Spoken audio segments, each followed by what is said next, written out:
E aí, pessoal do cursinho, como é que vocês estão? Espero que estejam todos bem. Estou aqui de volta com vocês para falar sobre nossa última aula a respeito da estrutura da redação do Enem. O tema da aula de hoje vai ser a proposta de intervenção. Então, sem mais delongas, vamos começar a aula. A proposta de intervenção, pessoal, ela tem que ficar ali no último parágrafo, né? Como a gente discutiu nas aulas anteriores, a redação do Enem convencional, aquela receita de bolo que a gente tanto fala, ela tem 4 parágrafos: uma introdução, dois desenvolvimentos e a proposta de intervenção. Nessa proposta, pessoal, o candidato ele tem que propor uma intervenção específica que satisfaça as suas teses, né? Ou seja, o que seriam aquelas teses, como a gente discutiu aí anteriormente. Tese é aquela coisa que você acha que causa o problema que está sendo exposto ali naquela redação, né? Então, a sua proposta deve satisfazer, deve acabar com esse problema, né?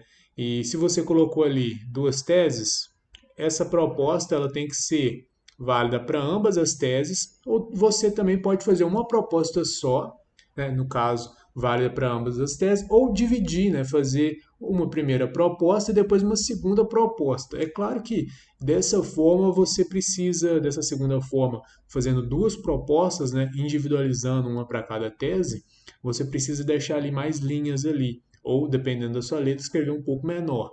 Lembrando, pessoal, que a gente ainda vai falar disso, mas a questão da letra na redação do Enem é muito importante. A estrutura textual também envolve uma boa caligrafia, né? Então, eu digo assim, uma letra menor, né? Caso você já tenha, né, começado com uma letra menor, não vale ali você diminuir a sua letra nessa parte, né, para caber mais palavras. Isso aí vai ficar ridículo, né? Vai ficar feio demais e você vai perder ponto por causa disso. Então, mantenha o padrão, né?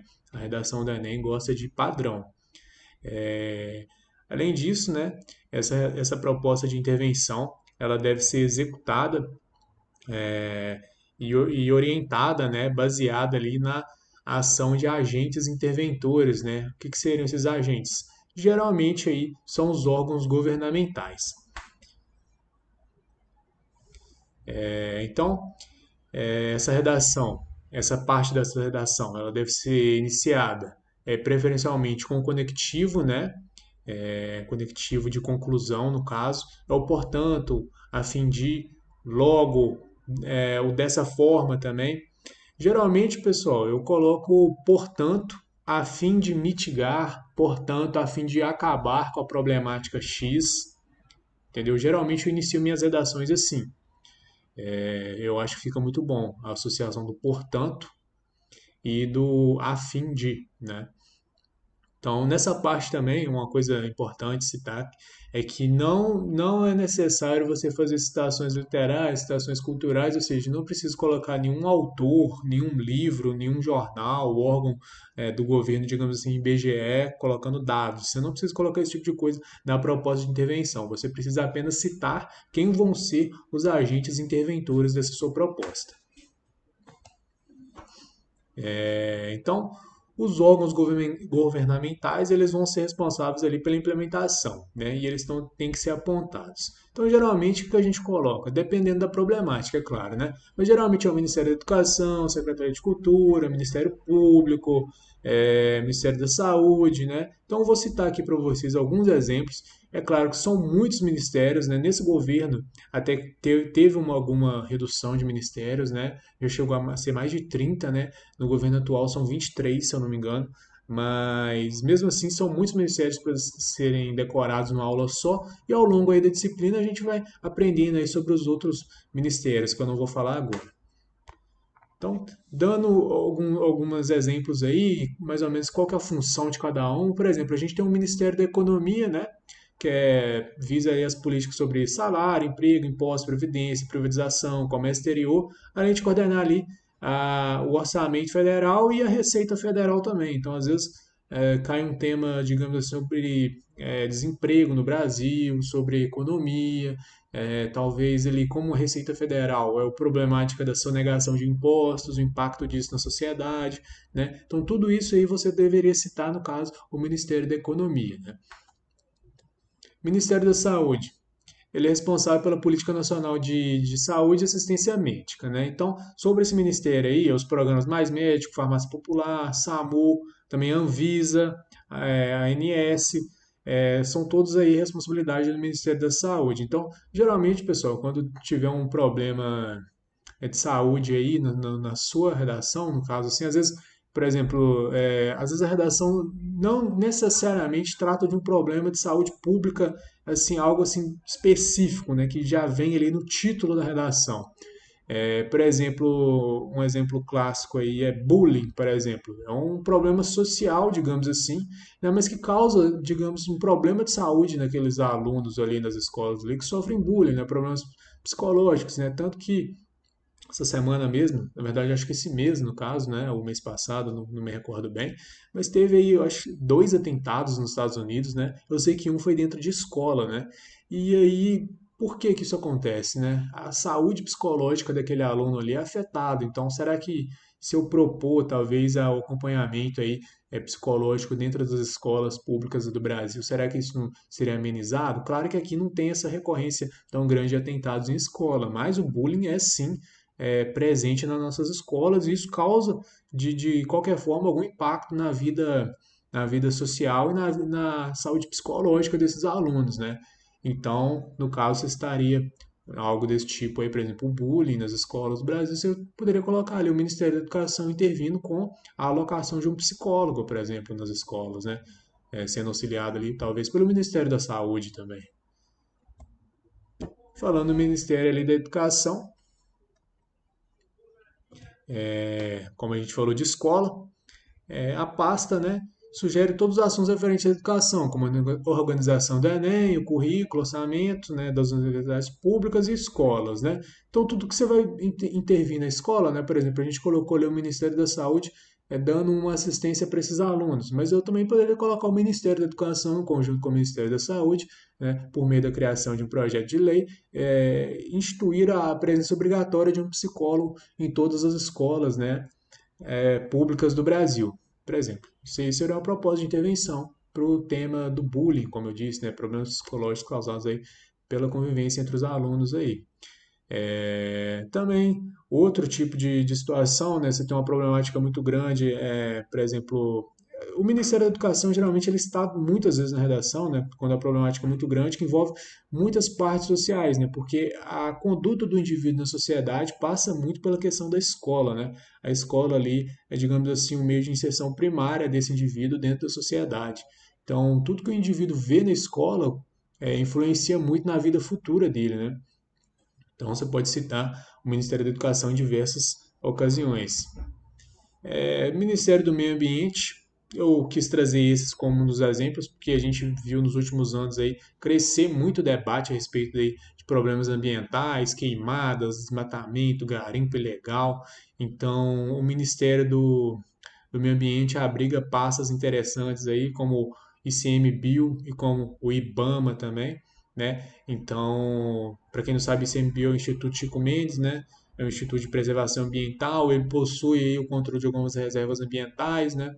E como eu já disse isso nas últimas aulas aí, mas cresce muito no Brasil essa questão ambiental, principalmente com garimpo ilegal, né? Então eu acho que talvez seja um possível tema aí futuramente, não sei, né? Mas é difícil acertar o tema, né? Provavelmente uma pessoa que acerta o tema é muito sortuda, né? Então o Enem sempre cobra ali temas relacionados à sociedade brasileira, mas não é algo claro, algo previsível, né? Mas aí a gente gosta aí de fazer esses questionamentos, será que pode cair, será que não pode cair um tema desse, né? Seria interessante, né? Nos últimos anos, que eu me lembro, nós não tivemos nenhum tema a respeito aí do meio ambiente, né? Então você pode estar testando aí, caso venha cair na sua redação, o Ministério do Meio Ambiente. Também tem o Ministério da Justiça e Segurança Pública, né, que tem atribuições amplas, né, desde o combate ao crime organizado, a escolha de acolhida de imigrantes, refugiados, né, por exemplo, guerra da Ucrânia acontecendo aí, algum ucraniano pede refúgio ao Brasil, né? Quem concede ou não, nesse caso, é o Ministério da Justiça e Segurança Pública, né? Também em caso de violência, urbana aí no Brasil, o crescimento aí do novo cangaço, né? A gente está vendo aí algumas regiões no norte, nordeste, essa questão dos assaltos a bancos também sempre crescendo, sempre em alta, né? Também pode ser interessante você citar alguma intervenção feita aí pelo Ministério da Segurança Pública. Além disso, Polícia Federal, Polícia Rodoviária Federal também são de responsabilidade do Ministério de Justiça e Segurança Pública, né? Então, nesse caso, por exemplo, caso você tenha algum problema que você precisa resolver por meio da Polícia Federal ou por meio da PRF, né? Você pode estar citando aí esse ministério. Então, a gente vai dar alguns exemplos aqui de propostas de intervenção com base, né, no tema que eu falei na última aula, que foi o tema do Enem do ano passado, né? Que é a invisibilidade e registro civil, garantia de acesso à cidadania no Brasil. Então eu peguei aqui novamente naquele site, né, no G1, que tinha as 8 redações nota 1000.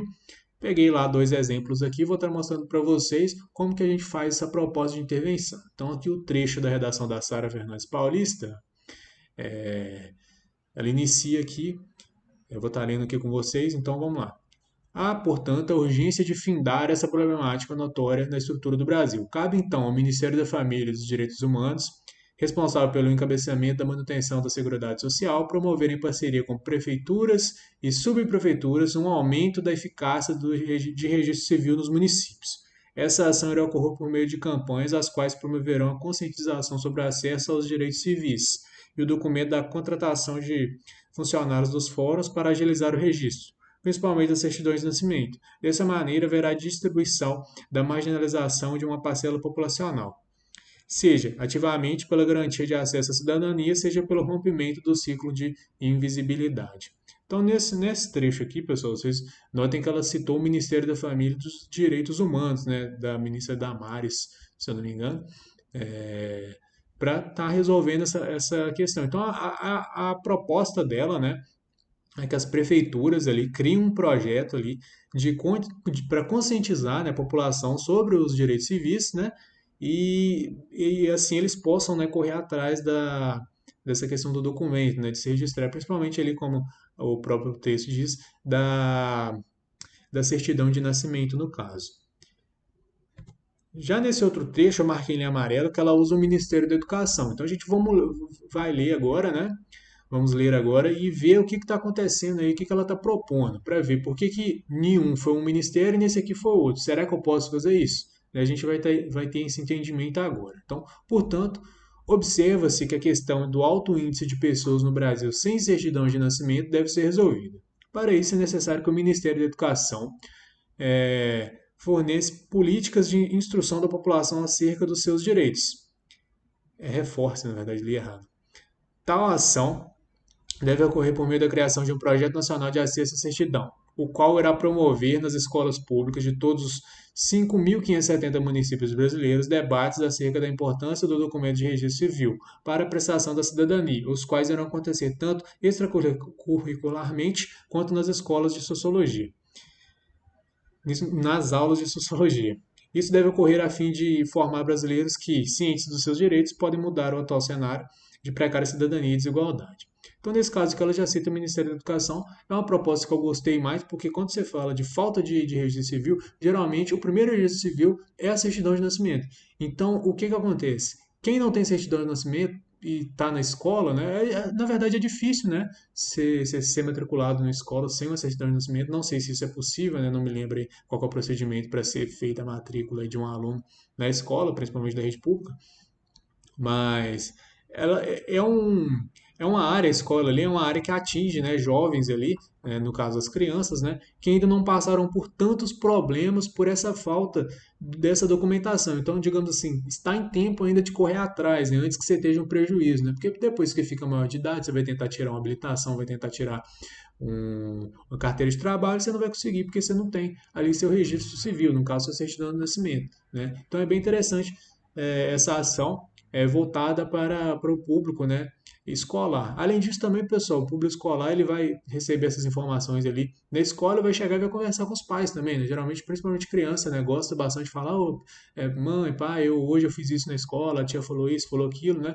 Então, talvez o desenvolvimento de uma cartilha também, né, que seja voltada não só para esses escolares, essas crianças aí, mas também para os pais também, talvez seja muito interessante também se propor, né?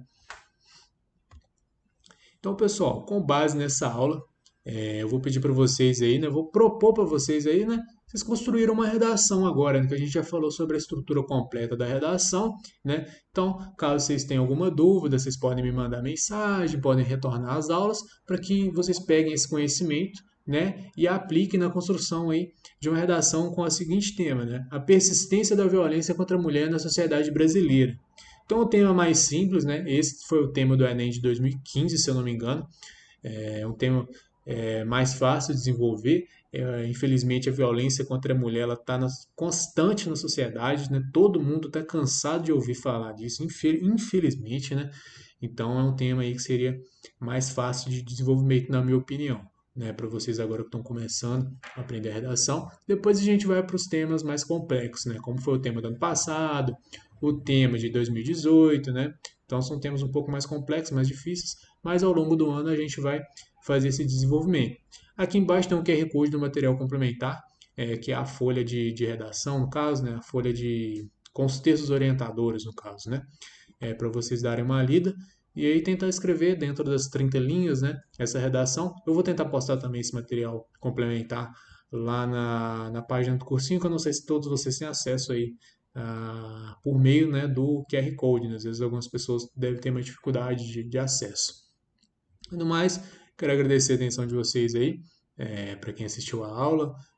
Pedir desculpa caso tenha ficado um pouco corrido, mas aqui, como eu relatei na última aula também, está muito corrido para mim aqui. Até que agora está vindo um feriado, inclusive vou tentar adiantar alguns conteúdos para vocês, trazer alguns resumos talvez, outras propostas de intervenção e espero que vocês entrem em contato caso precisem de ajuda, né? E é isso, bons estudos e vamos vencer junto esse Enem.